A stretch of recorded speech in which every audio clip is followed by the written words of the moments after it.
Mes amis, j'aimerais vous parler, selon la philosophie, bien évidemment, de ce qu'est l'athéisme. Alors, je vais d'abord vous citer une phrase qui n'est pas de moi, qui est de Maxime de Tyr. Ah, Maxime de Tyr, il n'aimait pas les athées, hein, c'est le moins qu'on puisse dire. Hein. Voilà ce qu'il disait, Maxime de Tyr. J'ai pris note. Les athées sont des hommes de race abjecte, cyniques et déraisonnables. Ils en prennent pour leur grade. Hein. Maxime de Tyr n'était pas facile. Alors, ces gens nient ou mettent en doute l'existence de Dieu. Voici bien à quoi nous avons affaire. On peut se demander s'il y a des athées qui sont sincères, que le doute sur l'existence de Dieu puisse atteindre pendant quelque temps des esprits mal équilibrés, des sceptiques par tempérament, gâtés par de mauvaises informations, de mauvais cours, de mauvais professeurs, habitués à la sophistique, au mensonge, faussés par une étude exclusive des sciences mathématiques ou physiques, dites, sciences dures, la chose est possible, bien sûr, et la plupart du temps, c'est par là que l'athée se forge son athéisme, en quelque sorte. Mais il n'est pas admissible qu'en présence de preuves si éclatantes de l'existence de Dieu, on puisse réellement se persuader ou que les preuves ne sont pas convaincantes, ou que les systèmes par lesquels on essaye d'expliquer le monde sans Dieu aient une certaine valeur. Je vais citer ici Sénèque. Voyez-vous, c'est des grands personnages que j'appelle à la barre ici. Hein. Ce ne sont pas des petits rigolos, hein, mes amis. Hein. Sénèque. Alors Sénèque nous dit, écoutez bien, c'est très intéressant. Ça fait partie des monuments de l'humanité, Sénèque. Hein. Ceux qui font profession d'athéisme sont des menteurs, dit Sénèque. Ils se disent athées le jour, mais la nuit, quand ils sont seuls, ils doutent de leur affirmation. Ah là, dites donc, là, ils vous envoient dans les dents, Sénèque. Hein. Alors Sénèque, c'est dans son livre sur de la colère. Voilà, de la colère. Je vous conseille tous d'aller voir ce livre très intéressant. Il est à remarquer que l'athéisme fait beaucoup de bruit. Voilà, surtout dans les époques troublées de l'histoire, comme la nôtre. Si nous avions une Église qui ne vit pas la crise qu'elle connaît à l'heure actuelle, ce que je dis toujours, hein, les chaises vides dans nos églises, elles ne sont vides que parce que les gens de la fraternité Saint-Pédis ne sont pas chez nous. Elles ne sont vides que parce que les cédévacantistes sont dans des garages à vélo, excusez-moi, il n'y a pas d'autre terme, ou des hôtels, hein, si vous préférez des hôtels Ibis ou autres qui louent pour la journée une fortune. Je crois que c'est 6 000 €, c'est énorme, voilà. Donc voilà, si nous étions rangés en bataille, évidemment, l'athéisme serait un peu moins visible, voilà, et il aurait moins de grains à moudre, en quelque sorte.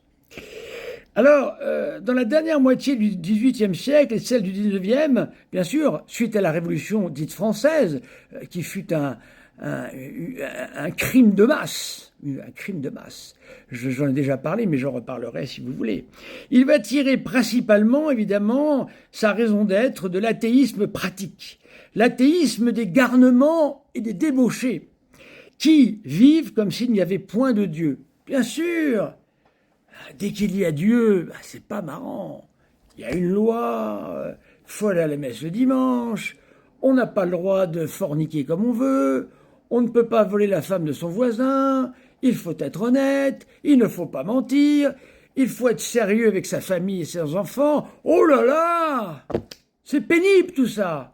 Bien sûr, on comprend qu'il vaut mieux faire la cigale, bien sûr.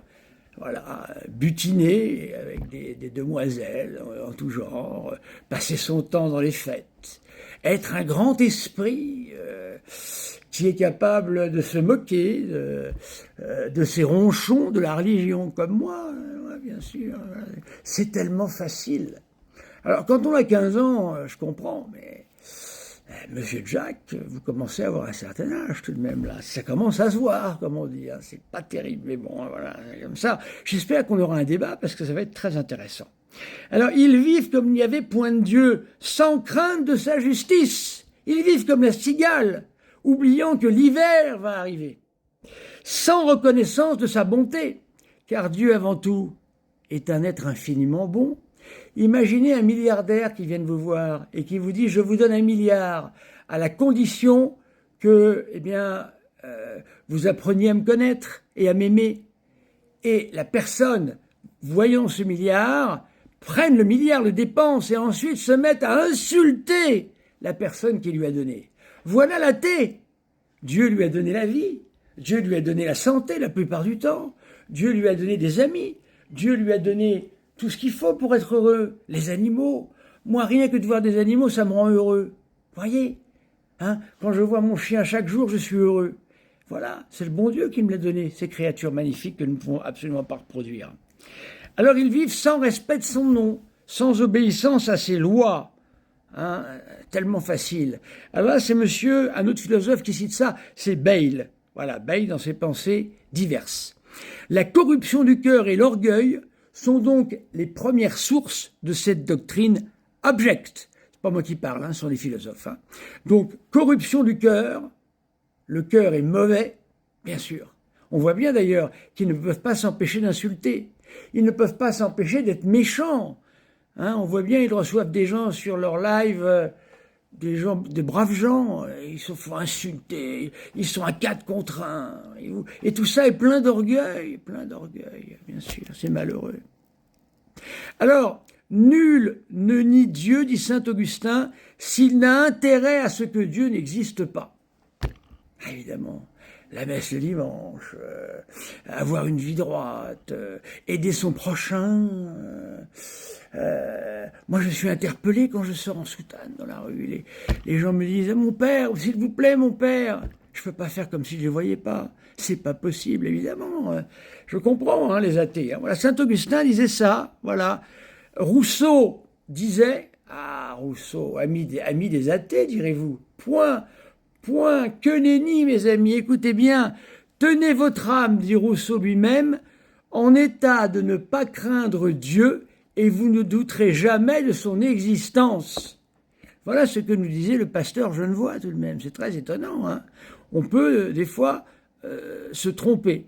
Bien que le bon sens ne suffise pas à faire justice de l'athéisme, il n'est pas sans importance à l'époque de la décadence morale, comme la nôtre, bien sûr. C'est pour ça que l'athéisme arrive, où nous sommes d'en faire ressortir l'absurdité et les désastreuses conséquences.